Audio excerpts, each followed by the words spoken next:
음악과 함께 시작됩니다.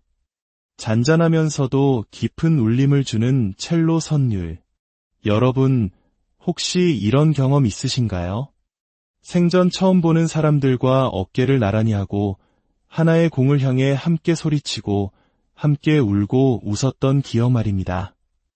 거대한 경기장을 가득 메운 수만 명의 함성 속에서 혹은 텔레비전 화면 앞에서 우리는 왜 스포츠에 이토록 깊이 빠져드는 걸까요? 단순한 공놀이가 어떻게 우리의 영혼을 뒤흔드는 거대한 서사가 되는 것일까요? 오늘 우리는 이 질문에 대한 답을 찾아 아주 특별한 여정을 떠나보려 합니다. 인간의 마음을 연구하는 한 세계적인 학자가 축구, 특히 영국의 리버풀이라는 축구 클럽과 사랑에 빠진 이야기를 통해 스포츠가 가진 놀라운 힘과 그 안에 숨겨진 우리 삶의 진실을 탐색해볼 것입니다. 그녀의 이름은 브레네 브라운. 취약성, 용기, 수치심, 공감에 대한 연구로 수많은 사람들에게 깊은 영감을 준 사회학자이자 작가입니다. 그녀는 학자의 서재에서뿐만 아니라 뜨거운 열기로 가득 찬 경기장 안에서 인간 감정의 가장 순수한 형태를 발견했다고 말합니다. 이것은 단순한 팬심을 넘어선 한 인간이 공동체와 연결되고 삶의 의미를 발견하는 과정에 대한 깊은 통찰입니다. 이야기의 시작은 지금으로부터 약 15년 전 그녀가 일 때문에 방문했던 런던의 한 호텔에서였습니다. 텔레비전에서는 우연히 리버풀의 경기가 방영되고 있었습니다. 그라운드를 누비는 수많은 선수들 사이에서 유독 한 사람의 모습이 그녀의 시선을 사로잡았습니다. 바로 리버풀의 심장이라 불렸던 스티븐 제라드였죠. 그의 플레이는 단지 기술적으로 뛰어난 것을 넘어섰습니다.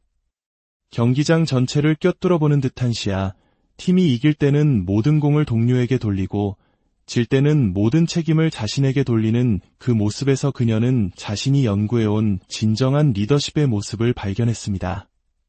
그것은 책임감, 헌신, 그리고 팀을 위해 자신을 온전히 내던지는 용기였습니다. 그 순간 그녀는 직감했습니다.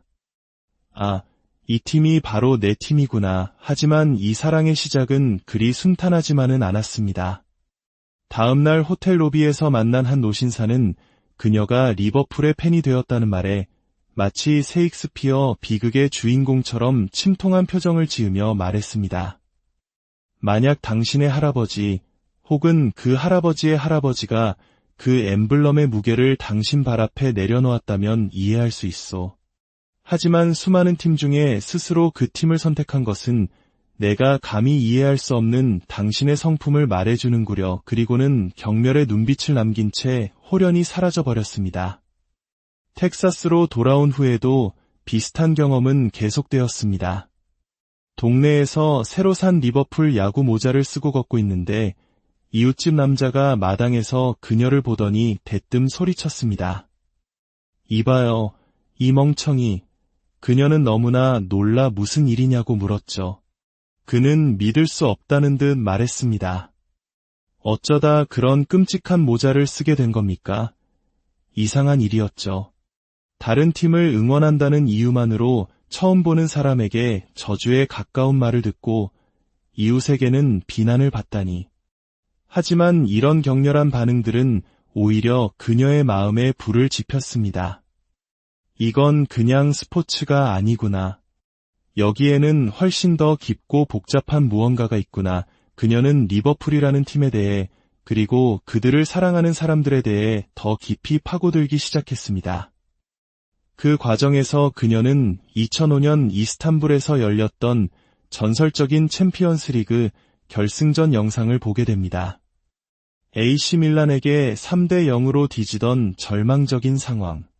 모두가 패배를 직감했던 하프타임, 라커룸에서 스티븐 제라드가 동료들에게 외쳤던 그 연설과 함께 후반전 기적 같은 동점골, 그리고 승부차기 끝에 이뤄낸 역전 우승. 그녀는 영상을 3번이나 돌려보며 전율했습니다. 이것은 마법이었습니다. 인간의 의지가 만들어낼 수 있는 가장 위대한 드라마였죠. 그리고 마침내 그녀의 마음을 완전히 사로잡은 결정적인 순간이 찾아옵니다. 호주 멜버른의 한 경기장, 9만 5천 명의 리버풀 팬들이 한 목소리로 그들의 노래 You'll Never Walk Alone을 부르는 영상이었습니다. 당신은 결코 혼자 걷지 않으리.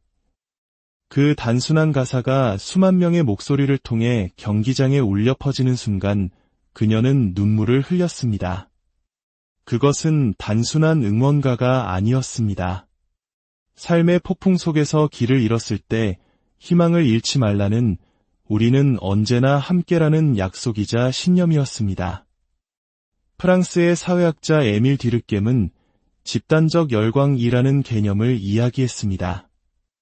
낯선 사람들이 한데 모여 개인을 초월하는 거대하고 의미 있는 연결을 경험할 때 나타나는 마치 거품처럼 끓어오르는 신성한 감정의 상태를 말하죠.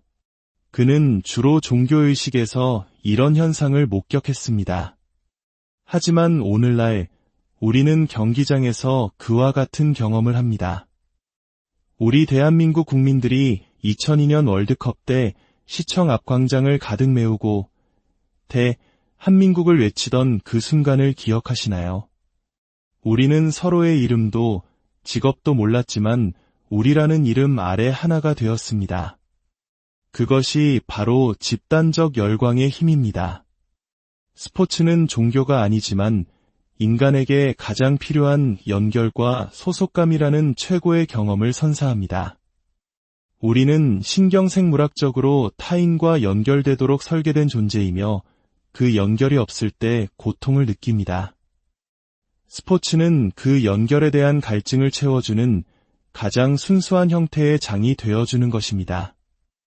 브레네 브라운은 리버풀이라는 팀을 통해 리더십의 본질을 보았습니다. 이르겐 클롭 감독의 뜨거운 포옹과 열정적인 리더십은 선수들에게 단순한 감독과 선수의 관계를 넘어선 깊은 유대감을 형성하게 했습니다. 그는 선수들을 하나의 인격체로서 먼저 아끼고 사랑했습니다. 먼저 팔로 감싸 안아주세요. 조언은 그 다음입니다. 그의 철학은 명확했습니다. 이끄는 사람들에 대한 깊은 애정과 연결 없이는 진정한 리더십도 최고의 성과도 나올 수 없다는 것입니다. 그의 뒤를 이은 아르네 슬롯 감독은 또 다른 형태의 리더십을 보여줍니다. 그는 겉으로 드러나는 열정보다는 내면의 고요함과 철저한 규율, 그리고 겸손함을 통해 팀을 이끕니다. 브레네 브라운은 이를 자아가 없는 리더가 아니라 겸손을 훈련하는 리더라고 표현합니다. 우리 모두에게는 자아가 있습니다. 중요한 것은 그 자아를 통제하고 더 큰 목표를 위해 자신을 낮추는 훈련을 끊임없이 하는 것입니다. 뜨거운 가슴의 리더였던 클롭과 차가운 이성의 리더인 슬롯. 방식은 다르지만 그들 모두 선수 개개인의 창의성을 존중하면서도 팀이라는 거대한 전략 안에서 움직이게 하는 역설적인 지혜를 보여줍니다. 그것이야말로 최고의 팀을 만드는 비결이겠지요. 하지만 스포츠 팬이 된다는 것은 기쁨과 환희만을 의미하지 않습니다. 때로는 깊은 실망과 고통을 동반하기도 하죠. 우리는 우리가 응원하는 팀이 지면 마치 내 삶이 실패한 것처럼 아파하고 경기에서 이기더라도 언젠가 이 기쁨을 잃을까 봐 불안해합니다. 브레네 브라운은 그녀의 연구에서 아주 흥미로운 사실을 발견했습니다. 인간이 느끼는 가장 취약한 감정은 두려움이나 슬픔이 아니라 바로 기쁨이라는 것입니다. 우리는 너무 큰 기쁨을 느끼는 순간 곧 끔찍한 일이 닥쳐와 이 행복을 앗아갈 것이라고 무의식적으로 두려워합니다. 그래서 우리는 최악의 상황을 상상하며 비극을 예행 연습합니다. 미리 실망함으로써 나중에 닥쳐올 고통의 충격을 줄일 수 있을 거라고 믿는 것이죠. 하지만 이것은 우리 스스로에게서 진정한 기쁨을 앗아가는 행위일 뿐입니다. 그녀는 말합니다. 기쁨의 순간이 주는 그 떨리는 취약함을 견뎌낼 수 있는 유일한 방법은 감사를 실천하는 것이라고. 아, 이 순간이 너무나 소중하다. 이 기쁨에 온전히 머무르겠다 라고 다짐하며 감사하는 것. 비극을 예행 연습하며 기쁨의 순간을 낭비하는 대신 주어진 행복을 온전히 누리는 용기. 그것이 바로 우리가 스포츠를 통해 그리고 삶을 통해 배워야 할 가장 중요한 태도일지 모릅니다. 지금 우리가 살아가는 시대는 여러모로 혼란스럽고 때로는 잔인하게 느껴지기도 합니다. 사람들 사이의 분열과 갈등은 깊어지고 서로를 향한 미움이 넘쳐나는 것처럼 보일 때도 있습니다. 하지만 수만 명의 낯선 사람들이 하나의 목소리로 노래하고 서로를 얼싸안고 기뻐하는 경기장의 모습을 떠올려 보십시오. 그곳에는 인간의 선함에 대한 믿음, 그리고 우리가 서로 연결될 수 있다는 희망이 살아 숨쉬고 있습니다. 우리는 타인의 불행을 보며 기쁨을 느끼는 사덴프로이데가 아니라 타인의 성공을 함께 기뻐하는 프로이덴프로이데를 선택할 수 있습니다. 우리가 응원하는 팀이 다르다는 이유로 서로를 미워하는 공동의 적을 통해 느끼는 친밀감이 아닌 스포츠에 대한 순수한 사랑으로 연대할 수 있습니다. 브레네 브라운은 우리에게 마지막으로 이렇게 말합니다. 사람들을 포기하지 마세요. 결국 우리에게는 서로밖에 없기 때문입니다. 세상에 필요한 것은 사랑과 연결, 그리고 우리 자신과 타인을 향한 더 많은 은총입니다. 오늘 이 이야기가 여러분의 마음에 작은 울림을 주었다면 구독과 공유를 통해 이 긍정적인 에너지를 주변에 나눠주시는 것은 어떨까요? 여러분의 좋아요 하나가, 공유 한 번이 마치 경기장에서 함께 부르는 응원가처럼 누군가에게는 결코 혼자 걷지 않으리라는 따뜻한 위로가 될 수 있습니다. 여러분의 삶에 하나님의 은총과 평화가 가득하기를 기도합니다. 이야기를 들어주셔서